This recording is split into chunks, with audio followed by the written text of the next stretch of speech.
sebuah program ceramah yang bertajuk Nasihat buat Sri Kandi Syurga. Dan kami tampilkan kepada anda seorang pendakwah dan motivator yang tidak asing di negara kita ini, yang sering muncul di kaca TV dan bersiaran di radio. Beliau yang dimaksudkan ialah Al-Fadilah Ustazah Isfadia Muhammad Dasuki. Untuk pengetahuan penonton, Ustazah pernah menyampaikan penyampaian beliau di TV Al-Hijrah, Astro Oasis dan juga Radio IKIM ya. Assalamualaikum Ustazah. Waalaikumsalam warahmatullahi wabarakatuh. Terima kasih Dania. Okay, apa khabar Ustazah? Sihat. Dania pun macam mana? Sihat ya? Alhamdulillah sihat. Okay. Jadi terima kasih Ustazah kerana sudi bersama kami untuk menjayakan program pada petang ini. Baik. Ya, terima kasih kerana menjemput. Okey, terima kasih Ustazah. Sidang penonton yang dihormati sekalian, suka untuk saya maklumkan kepada anda bahawa program kita pada petang ini akan diadakan dalam 2 slot, di mana kita akan mulakan slot pertama nanti dengan perkongsian daripada Ustazah Isfadia, disusuli dengan slot kedua iaitu slot soal jawab. Untuk sesi kedua nanti, sebarang pertanyaan bolehlah diajukan secara langsung kepada Ustazah Isfadia ataupun dituliskan di dalam ruangan chat. Baiklah, tanpa membuang masa lagi, saya dengan penuh takzimnya mempersilakan Al-Fadilah Ustazah memulakan sesi perkongsian beliau. Dipersilakan. Baik, terima kasih kepada anak anda Dania.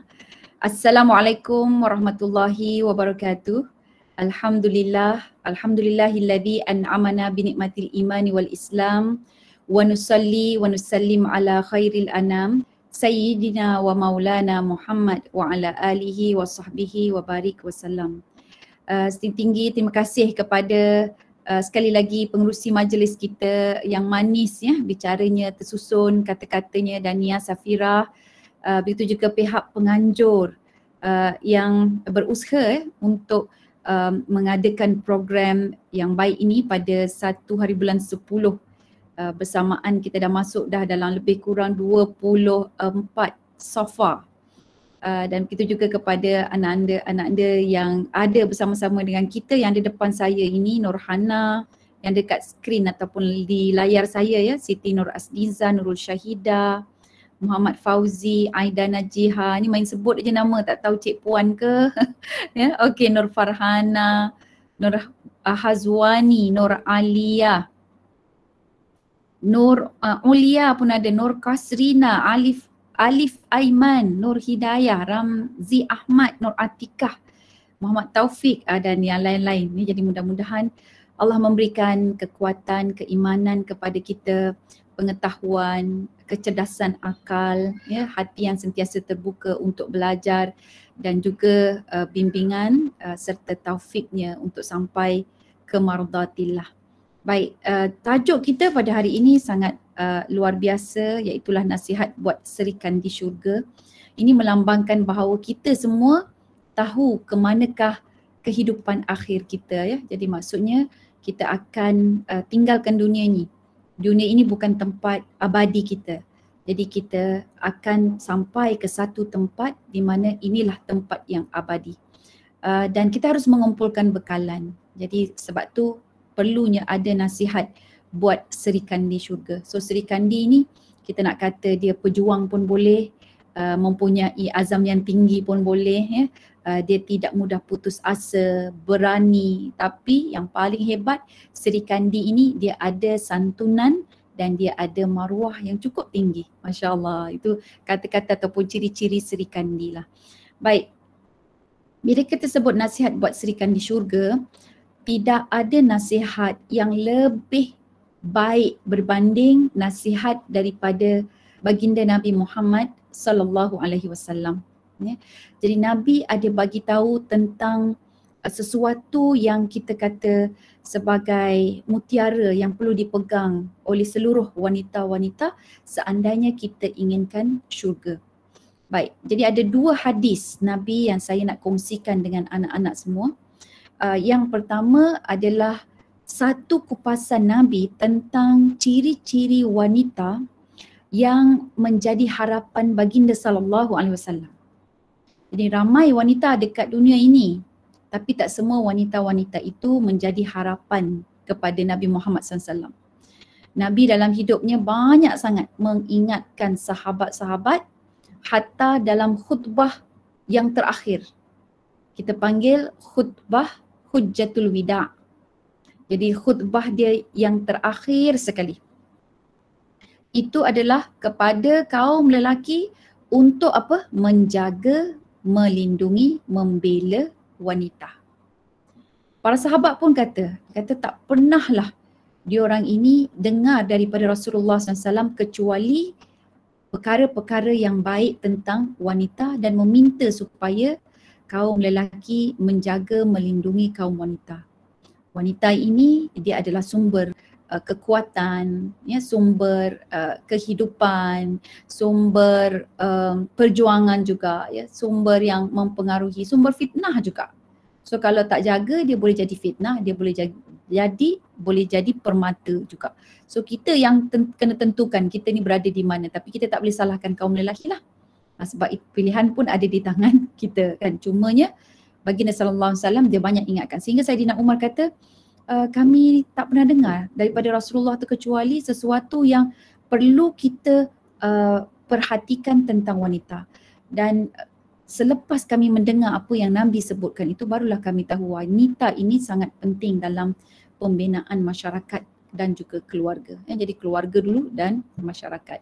Dan dalam surah Al-Quran, surah-surah dalam Al-Quran pun ada 114 surah. Satu surah khusus untuk An-Nisa, surah An-Nisa. Itu cerita pasal wanita. Jadi wanita ini dia punya kekuatan dia, wibawa dia itu cukup luas, ya, cukup penting.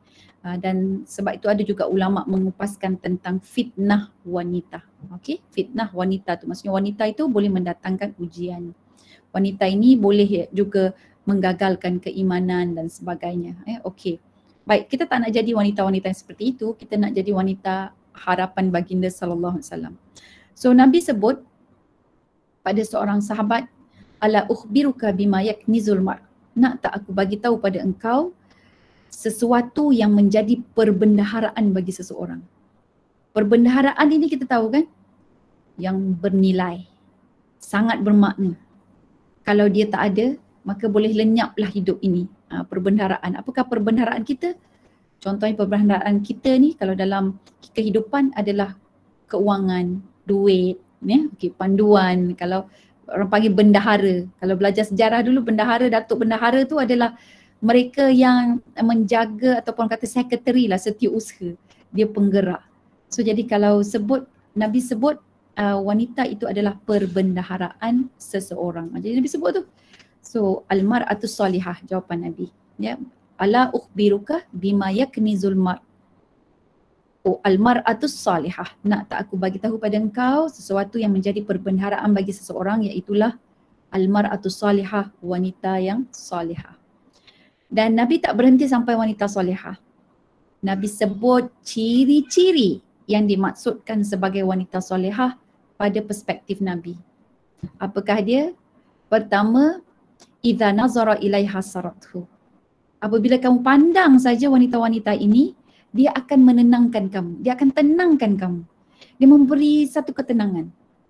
Dan ketenangan ini ya, biasanya kalau nak tanya betul-betul tenang ke tidak, tanya orang yang dah berkahwin. Tanya berkahwin, pasangan dia tu tenangkan dia ataupun tak. Kita tengok kadang-kadang pasangan dia, uish, cantik yang amat ataupun handsome yang amat. Kan? Tapi tenang ke tak? Belum tentu kecantikan itu boleh memberi ketenangan. Tapi yang nyata, yang mesti, yang biasa, yang memang confirm boleh beri ketenangan adalah akhlak budi bicara. Dia punya etika, adab dia. Yang itu yang akan memenangi keseluruhan kecantikan. Jadi tak ada kecantikan yang lebih baik dalam dunia ini melainkan akhlak. Kalau yang orang dah berkahwin tu dia akan ingat kenang, kenapalah suami ni kan, dia lepas isteri dia meninggal, contohnya dia ingat aja isteri dia. Apa yang dia ingat? Dia akan ingat apa?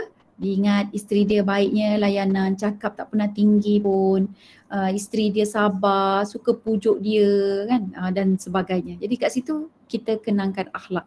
So nombor satu, kalau kita nak menjadi serikan di syurga, maka perbetulkan, perbaiki akhlak. Itu nombor satu. Yang kedua, pertama tadi idza nazara ilaiha sarathu. Idza amaraha ata'athu. So ciri yang kedua adalah ketaatan dia. Bila kamu perintah, dia akan mentaatimu. Jadi wanita, bila kita nak jadi serikan di syurga, kita kena ada kekuatan untuk mentaati. Okey. So nak mentaati ni taat aja manjang macam mana ni Ustazah? Taat memanjang itu dia ada syarat. Kalau kita nak mentaati, maka kita mesti ada pengetahuan untuk apa yang kita boleh taat, apa yang kita tidak boleh taat. Jadi wanita-wanita para serikandi, kalian kena perlengkapkan diri kalian dengan ilmu-ilmu tentang hukum hakam. Belajarlah kalau tak tahu.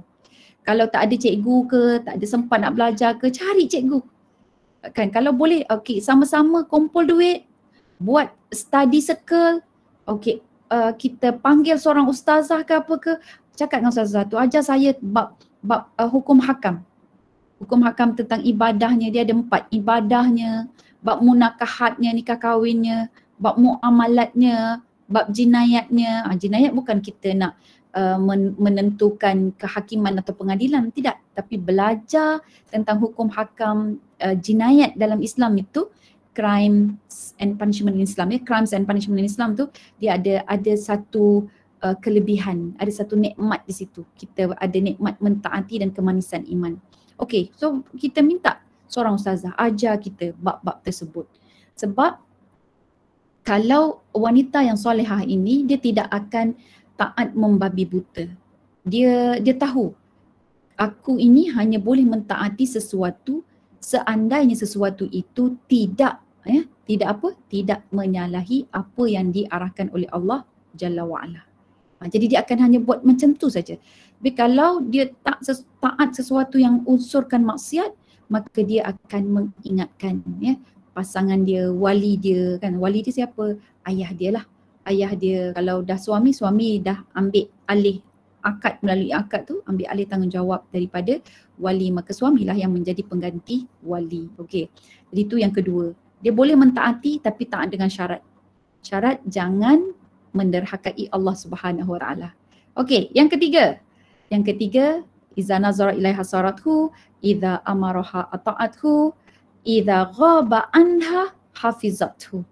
Bila seseorang lelaki itu ataupun wali dia ke, ayah dia atau suami dia tidak ada di sisi dia, maka wanita itu cukup berfungsi untuk menjaga apa yang dimiliki ataupun kepunyaan lelaki tersebut.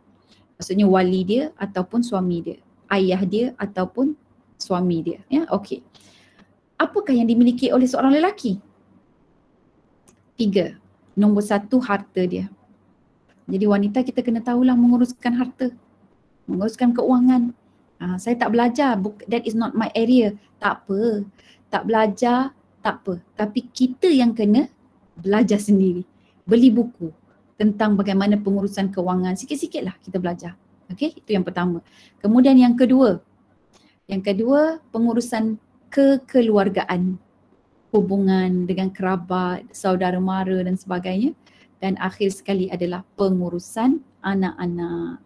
Itu parenting, dunia parenting. So walaupun kita mungkin belum kahwin, tapi belajar macam mana kita nak memahami perasaan orang lain, isi hati orang lain dan sebagainya, itu merupakan satu kepentingan. Masya Allah. Jadi itu satu hadis tu. Kalau nak hurai, saya boleh hurai 2 jam, tapi saya tak ada masa ya.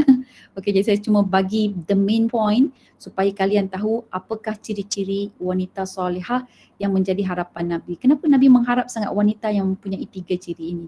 Kerana hanya wanita yang berakhlak sahaja dia boleh membentuk ahli keluarga yang berakhlak juga. Okey, kemudian yang kedua, kenapa Nabi mengharapkan sangat wanita yang mentaati suaminya? Okey. Hanya wanita yang mentaati dalam erti kata sebenar sahaja yang boleh menyelamatkan masyarakat dan insan-insan di sekitarnya daripada terjebak dengan perkara-perkara yang tidak baik. So dia punya ketaatan itu bersyarat. Dia boleh mentaati, dia boleh. Sebab dia wanita ini dahsyat. Dia bagi saja apa-apa dia boleh buat. Walaupun kadang-kadang bukannya pandai sangat dia buat dia buat juga kan. Tapi di situ dia punya azam, ketekunan dia. Ya Masya Allah. Kalau kita tengok Jack Ma pun disarankan nak cari pekerja-pekerja perempuan dia kata. Kenapa dia sebut pekerja perempuan ini? Dia fokus dia kata. Habis saja kerja cari anak. Lepas tu dia spend duit pun untuk anak-anak dia kan. Kata tapi kalau yang lelaki ni dia ini yang mungkin Jack Ma punya pekerja lah, bukan kita insyaAllah ya. Okay, Jack Ma punya pekerja sibuk pergi karaoke lah, nak berjudi lah, lepas tu nak minum lagi lah. Itu dia pening kepala dah, besok nak datang kerja payah lah pula. Okay, wallahualam. Okay, itu kata Jack Ma, bukan kata kita ya. Alright. So next, kenapa Nabi Muhammad SAW sangat mengharapkan wanita yang boleh menjaga keperluan ataupun hak suami dia. Sebab kalau kita tengoklah, wanita ini suami dia akan banyak keluar. Dia banyak berurusan di luar. Maka yang dekat dengan keluarga mereka, iaitulah harta, iaitulah anak-anak kan. Itu juga termasuk kekerabatan. Dia merupakan tanggungjawab utama oleh seorang isteri ataupun seorang wanita. Jadi kalau tidak dijaga oleh wanita itu ataupun isteri itu, siapa yang nak jaga? Siapa nak jaga anak-anak? Siapa nak jaga hubungan kekerabatan? Tak ada. Kan jadi suami duk sibuk tu. Dan lagi-lagi kalau hari ini kita tengok statistik kematian. Ini perangkaan siapa-siapa yang kerja dalam bahagian insurans, diorang akan keluarkan data-data ni. Dia kata sekarang ni lelaki yang ramai meninggal dulu. Walaupun jumlah lelaki dengan wanita di Malaysia, lelaki lebih ramai tau dari wanita. Lebih kurang 1 juta lebih lah. Okey. Lelaki lebih ramai dari wanita. Tetapi yang banyak meninggal dunia dulu adalah kaum lelaki. Tak percaya pergi cek. Jadi kita tahu kalaulah seorang lelaki atau seorang ayah dia meninggalkan rumah itu, mungkin outstation dan sebagainya dalam tempoh seminggu. Lepas tu dia balik lagi. Okeylah, urusan itu kita boleh serahkan kepada ayah kita. Tapi kalau seorang ayah dalam keluarga itu meninggal dunia, siapa yang nak urus semuanya? Sudah tentulah si isteri ataupun ibu itu. Dan hari ini juga negara kita, negara Malaysia menunjukkan bahawa kita hampir 67 juta 67 bilion. Kita sebut 2.6 bilion kan. Kita hampir dalam 60 bilion harta yang tidak dituntut. Sebab apa? Sebab itulah kerana kematian, kerana tidak dituntut, sebab tidak tahu. Jadi yang ramai tidak tahu apa kalangan keluarga. Jadi pengurusan harta itu sangat-sangat penting. Kita kena tinjau balik, kita kena tengok balik. Saya cuma boleh bagi cetusan-cetusan saja dalam masa-masa yang seperti inilah. Okey, so itu adalah buah tangan daripada baginda Nabi Muhammad SAW kepada kita semua. Hadis yang kedua yang saya nak kongsikan dengan kalian adalah di mana baginda Nabi Muhammad SAW dia sebut siapakah teladan-teladan di kalangan wanita yang perlu kita ambil contoh. Apa kata Nabi? Sadatun nisa ahlil jannah arba'ah. Ada 4 orang penghuluwati, okey, di syurga nanti. Penghulu-penghulu di kalangan wanita. Siapakah mereka? Khadijah. Sayyidatuna Khadijah, itu yang pertama. Kemudian yang kedua adalah Sayyidatuna Fatimah, anak baginda Nabi sendiri. Kemudian yang ketiga adalah Sayyidatuna Asiyah. Dan yang keempat adalah Sayyidatuna Maryam. Baik, kita cuba tengok empat-empat ni kalau kita menung-menung balik kan, dia seolah-olah mewakili beberapa kelompok wanita yang ada. Nombor 1, kalau Sayyidatuna Khadijah, dia adalah lambang seorang wanita yang berkerjaya. Dia berkahwin, dia ada anak-anak dan dia menguruskan segala-galanya di jalan Allah Subhanahu Wa Taala. Dia ada pangkat, dia ada kekayaan, dia ada kedudukan, orang menghormati dia, dia ada gelaran-gelaran yang baik dan sebagainya. Itu Sayyidatina Khadijah. Kemudian yang kedua Sayyidatuna Fatimah. Sayyidatuna Fatimah adalah anak kepada Sayyidatuna Khadijah dan juga Nabi Muhammad SAW. Apa kelebihan Sayyidatuna Fatimah ni sampai dinaikkan jadi penghulu kepada wanita di syurga nanti? Sayyidatuna Fatimah ini adalah seorang puteri. Ya, dia adalah anak kepada pemimpin yang terulung. Iaitulah anak kepada baginda sallallahu alaihi wasallam sendiri. Ya. Okey. Dan dia mempunyai kita boleh kata kedekatan dengan nabinya, dengan kedekatan dengan nabi itu dia boleh menuntut kekayaan, dia boleh menuntut kedudukan. Tapi Sayyidatuna Fatimah dia berkahwin dengan Sayyidina Ali, suami yang miskin. Suami yang tidak mempunyai harta. Sehingga kan Sayyidina Ali cerita, Sayyidatuna Fatimah ini sanggup berkorban lebam-lebam dia punya bahu ni sebab mengangkat timba air setiap hari untuk kegunaan di rumah. Jadi nak ceritanya, dia sanggup tinggalkan segala kekayaan dia, status dia dan sebagainya, dan dia tidak menuntut hak-hak itu daripada ayahandanya. Jadi luar biasa Sayyidatuna Fatimah. Kemudian yang ketiga adalah Sayyidatuna Asiyah. Yang ini adalah lambang seorang wanita yang berkahwin tetapi suaminya zalim. Okey. Dan yang keempat, Sayyidatuna Maryam, lambang kepada wanita yang tidak berkahwin dan juga wanita yang berada dalam bidang yang tidak ada wanita-wanita lain. Bidang itu dikuasai oleh kaum lelaki. Tetapi Sayyidatuna Maryam ada dalam bidang tersebut. Maka kemudiannya dia bangkit sebagai seorang wanita yang hebat, ya, yang suci, yang bijak, yang cerdas, yang banyak menyelesaikan masalah di zamannya. Okey. Tapi cuba tengok balik ke empat-empat wanita ini, keempat-empatnya ya, sama ada dikahwin ataupun tidak, sama ada suaminya saleh sebagaimana Nabi Muhammad SAW ataupun suaminya zalim sebagaimana Fir'aun, ya, keempat-empatnya mempunyai anak. Saya tak kata anak secara biologi. Asiyah dia tak ada anak, tapi dia ada anak angkat. Dia ada kekuatan dia di mana dia membentuk generasi ataupun mencetak generasi. Jadi sini adalah kelebihan kaum wanita.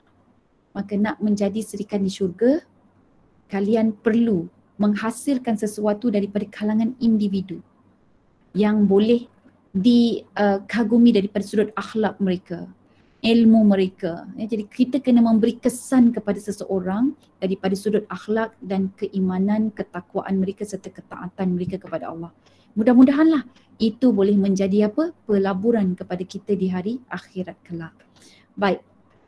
Jadi seterusnya dalam tempoh 1 minit saya boleh sebutkan wanita kalau kita benar-benar hendak menjadi serikan di syurga, maka kita bersedialah untuk menerima ilmu ataupun menimba ilmu, mempelajari tentang hukum hakam, dan ia harus bermula daripada sekarang.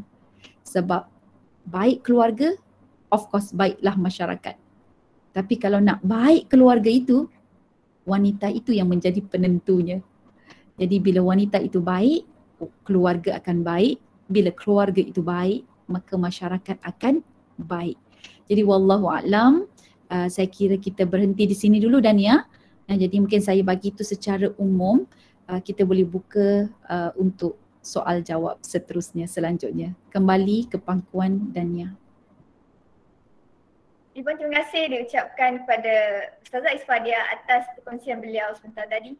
Alhamdulillah banyak input yang berguna yang kita perolehi daripada perkongsian Ustazah sebentar tadi. Baiklah, sidang penonton yang dimuliakan sekalian. Kini tibalah kita ke sesi soal jawab. Namun sebelum itu ingin saya maklumkan di sini bahawa pihak Ibn Razak ada menyediakan borang soal selidik di ruangan chat.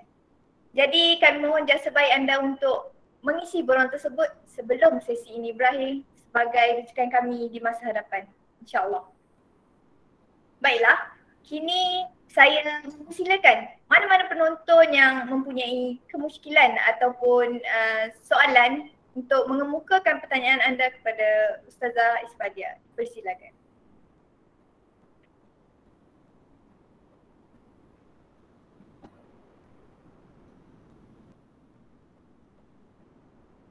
Ada tak mana-mana penonton yang ingin bertanyakan soalan? Okey, bismillahirrahmanirrahim. Assalamualaikum warahmatullahi wabarakatuh Ustazah. Waalaikumsalam. Baik Ustazah, saya ada satu pertanyaan ya. Macam sekarang ni kalau di masjid ataupun di mana-mana program agama, Ya. didapati macam tuan-tuan guru, macam Syekh, umpamanya Syekh Nuruddin Al-Banjari, kemudian Asatizah, mereka ni berceramah berkaitan dengan fiqh wanita, menyentuh tentang persoalan haid, istihadah, nifas dan sebagainya. Jadi trend yang macam ni ataupun program yang macam ni pada pendapat Ustazah macam mana? Dia fiqh wanita tetapi disampaikan ataupun dibahaskan oleh asatizah kan. Itulah pandangan Ustazah lah. Terima kasih Ustazah. Baik, terima kasih kepada Aizuddin. Okay, Masya Allah, memang ramai kaum lelaki yang mempunyai ilmu yang luas dalam bidang agama. Mereka menjadi champion ataupun pahlawan-pahlawan serta hero-hero kita yang membantu kaum wanita untuk memahami lebih berkenaan hukum hakam Islam. Dan perkara itu sesuatu yang kita kata keunikan Islam, di mana Islam mengajar kaum lelaki untuk membimbing kaum wanitanya. Dan dalam masa yang sama kaum wanita itu diberikan satu tuntutan atau galakan untuk mentaati para walinya. Dan kalau kita tengok bab hukum hakam, ya, bab fiqh, bab taharah, ya, bab ibadah, semuanya dibincangkan oleh ulama-ulama lelaki. Imam Hanafi contohnya, Imam Malik, Imam Syafi'i, Imam Ahmad bin Hanbal. Mereka ini adalah imam-imam yang menjuarai serta pakar dalam bidang fiqh yang memberikan penyelesaian kepada segala masalah yang dihadapi oleh kaum wanita. So sangat unik Islam ini. Dan Nabi kita pun, Nabi Muhammad SAW, dia mengajar pada lelaki dan juga perempuan. Kalau di Madinah tu dia ada satu pintu nama dia Babun Nisa. Jadi memang ada waktu-waktu yang khusus di mana kaum wanita ni akan belajar daripada baginda Nabi Muhammad SAW. Cumanya apabila kita belajar di situ ada pros and cons lah. So yang pros dia of course kita akan nampak secara general pandangan ya para ulama ini ya, lagi-lagi daripada pandangan lelaki sendiri. Baik, yang consnya adalah rasa malu di kalangan kaum wanita. Jadi kita macam bila nak cakap tu macam lelaki ni faham ke kan? Kita merasakan bahawa lelaki tu tidak faham. Tetapi kita actually boleh saja minta ya bantuan daripada para asatizah yang perempuan untuk huraikan lagi lebih mendalam detail. Jadi kita dapatkan main point mungkin daripada ustaz-ustaz ni, mungkin sebab ustaz-ustaz ni yang buka kelas tu. Jadi kita pun join. Dan tidak salah kerana itu adalah sebahagian tanggungjawab mereka. Seorang lelaki adalah wali kepada ahli keluarga dia.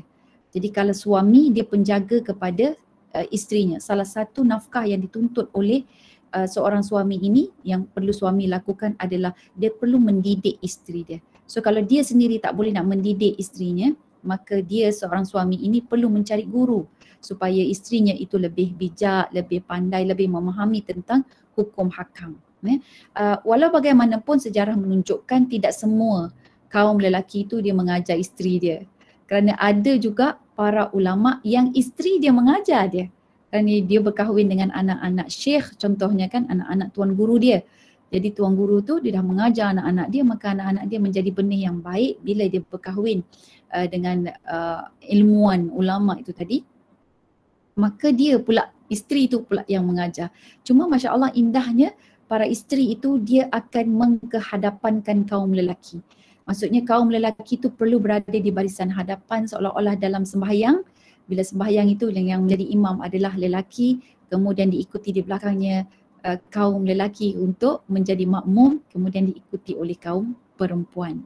Jadi kehebatan kaum wanita ini dia terletak pada hasil individu ataupun akhlak ilmu juga ahli keluarganya.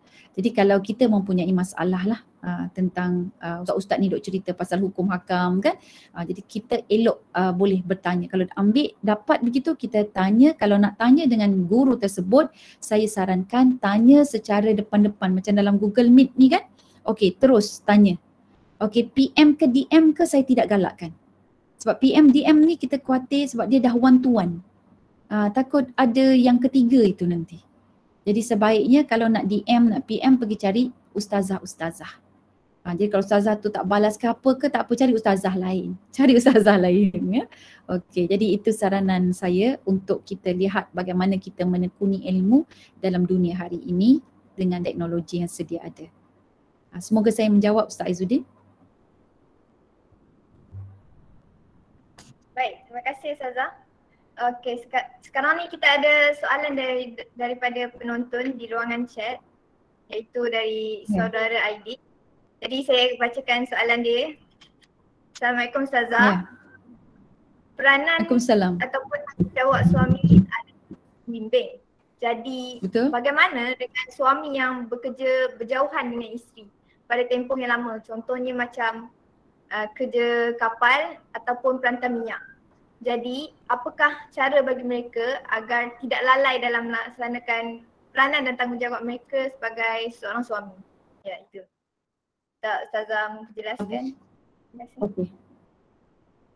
Alright. Okay. Saya minta maaf ya, internet saya mungkin agak terganggu sedikit. Baik, jadi betul Nabi Muhammad SAW mengingatkan kita kullukum ra'in wa kullukum mas'ulun ar ra'iyatihi. Setiap daripada kamu adalah pengurus dan kamu akan disoal, ditanya nanti tentang apa yang diuruskannya. Okay, bila Nabi sebut warrajulu dan seorang lelaki, apa kata Nabi? Warrajulu ra'in li ahli baitihi. Lelaki itu adalah pemimpin kepada ahli keluarganya. Dan kemudian Nabi ikuti, susuli dengan perempuan. Wal mar'atu, dan wanita itu ra'iyatun, adalah pengurus fi baiti ba'liha, dalam rumah yang disediakan oleh suaminya. Jadi di sini kita nampak kan suami itu dia secara umum, kalau dan isteri itu dia secara lebih detail dan terperinci dalam rumah. Tu yang urusan rumah tu yang kita sebut 3 benda tu tadi, pengurusan harta, kekeluargaan dan anak-anak. Okey, jadi suami ni nak bimbing macam mana? Maka suami dia boleh tentukan, okey anak saya, isteri saya ini masih tak pandai, tak tahu lagi, tapi saya nak ajar sendiri. Tapi masalahnya dia berada di kapal atau di pelantar minyak kan. Kalau yang macam ini payahlah. Okay, so kalau payah macam mana? Dia kena assign somebody yang dia boleh percayai atau dia beri kebebasan kepada isteri dia untuk pilih cikgu mana, guru mana atau kelas-kelas mana yang dia nak ikuti. Dan jadi kena pantaulah daripada jauh. Jadi pemantauan cara jauh bukanlah sesuatu yang baru. Kalau kita nak belajar daripada Nabi. Nabi siapa? Nabi Ibrahim alaihissalam. Dia punya pemantauan dia jarak jauh. Kan Sayyidatuna Siti Hajar jauh daripada dia duduk dekat Palestin. Kan Sayyidatuna Siti Hajar berada di Makkah. Tapi ada beberapa kali ruang itu memang Nabi Ibrahim akan ziarah. Tapi bekalan yang paling bagus yang ditinggalkan oleh Nabi Ibrahim kepada Sayyidatuna Siti Hajar isterinya itu adalah bekalan keimanan. So beriman, kemudian macam mana nak bawa kaum keluarga, anak-anak itu mentaati Allah Jalla wa'ala. Jadi kalau kita PJJ, maka nombor 1 matlamat kena peganglah, matlamat bersama. Matlamat itu harus dikongsi bersama dan matlamat itu mesti untuk mencari redha Allah.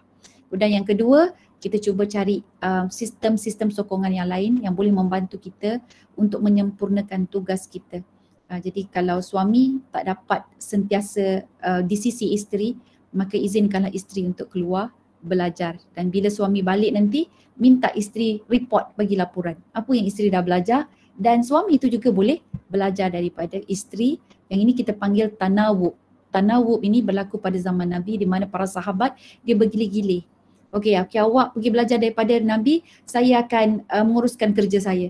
Kemudian beberapa waktu dia pula yang akan ambil alih. So giliran ini kemudiannya mereka akan berjumpa, bertemu dan berkongsi apa yang mereka belajar daripada junjungan tercinta kita baginda Nabi Muhammad sallallahu alaihi wasallam. Okey, kembali ke pangkuan Dania. Baiklah, terima kasih Ustazah atas jawapan sebentar tadi. Kini saya kembali ke sesi Q&A pada sidang penonton untuk bertanyakan soalan. Dipersilakan. Okay, Assalamualaikum Ustazah. Waalaikumsalam Siti Nur Asniza. Okay, Ustazah, saya ingin mengajukan 2 soalan untuk Ustazah. Baik, silakan. Dari ibadat wanita lah. Okay. Saya ada kemusykilan. Sekiranya wanita ni dia menunaikan solat. Ada kalau wanita tu dia pakai kain semayang tapi dia ada kadang-kadang dia tak pakai seluar ataupun kain ataupun sekadar memakai kain sarung saja. Macam mana tu dari segi hukum? Lepas tu soalan yang kedua berkaitan apabila wanita tu berada dalam haid, adakah boleh wanita tu memotong kuku ataupun memotong rambut dalam keadaan haid? Itu dua soalan daripada saya lah, harap dapat penjelasan daripada Ustazah. Okey, baik. Baik, Dania saya terus jawab. Dania boleh? Okey. Ya, boleh Ustazah. Okay, terima kasih Siti Nur Asniza. Soalan yang pertama adalah berkaitan tentang bila dia sembahyang dan juga aurat lah. Ya, dia memakai telkung ataupun kain telkung yang mungkin jarang. Saya kira macam tu kot ya, dia punya pemahaman daripada soalan itu. Jadi apakah hukum solat dia itu berpakaian dalam keadaan boleh nampak aurat dia. Okey, ataupun mungkin kain telkung itu licin jadi menampakkan auratnya. Salah satu daripada syarat untuk kita solat adalah dengan menutup aurat. Dan bila menutup aurat ini, dia agak sedikit berbeza di hadapan khalayak dengan diri kita sendiri. Jadi kalau kita sendiri bersendirian di dalam bilik, maka kain telkung yang kita tutup itu sudah mencukupi. Ya, walaupun dia jarang tapi jangan sampai nampak kulit. Jangan sampai nampak kulit. Malah sebahagian ulama kata seandainya tidak ada pakaian, kita menutupi badan kita ini dia macam agak membentuk. Dia bukan menutup, dia jadi macam membalut. Ya? Okey. Sebahagian ulama disahkan ya solat tersebut, tetapi masalah itu akan berlaku bila dia solat dengan cara tersebut di depan orang yang bukan mahram. Sebab di depan orang yang bukan mahram, maka auratnya itu perlu lagi lah lebih ya memenuhi syarat-syarat di khalayak. Jadi kalau kita solat kan kita hanya dengan Allah, kalau dia dekat bilik seorang-seorang dia sahaja, maka kain yang jarang itu dimaafkan ataupun tidak dijadikan sebagai satu isu ataupun masalah. Cuma apabila ada kehadiran yang bukan mahram, maka itu boleh menyebabkan haram pula dia mendedahkan aurat dia kepada orang yang bukan mahram. Okey, kemudian yang kedua tadi adalah soalan berkaitan tentang potong kuku, potong rambut. Okey. Yang bukan menghalang lah, yang tidak menggalakkan untuk kita potong kuku, potong rambut itu hanyalah Imam Nawawi ya, daripada mazhab Syafi'i sendiri.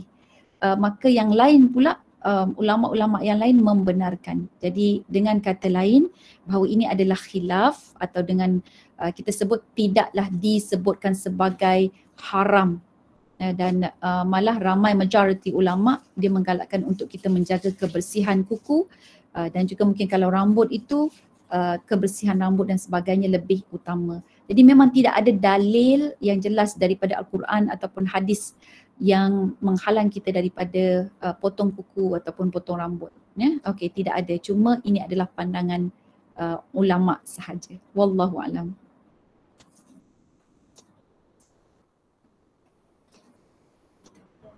Terima kasih Ustazah atas jawapan sebentar tadi. Baiklah Ustazah, saya kira ini mungkin pertanyaan yang terakhir untuk sesi kita kali ini. Baik. Jadi soalan daripada para penonton dalam ruangan chat daripada saudari Arina. Assalamualaikum Ustazah. Soalan saya, apakah hukum jika wanita menari dan menyanyi di hadapan khalayak ramai? Baik. Secara tuntasnya saya sebut pandangan yang muktabar ataupun pandangan yang kukuh, pandangan yang kuat, tidak ada keraguan padanya. Majoriti ulama mengharuskan bagi wanita menyanyi, menari di hadapan khalayak wanita sahaja.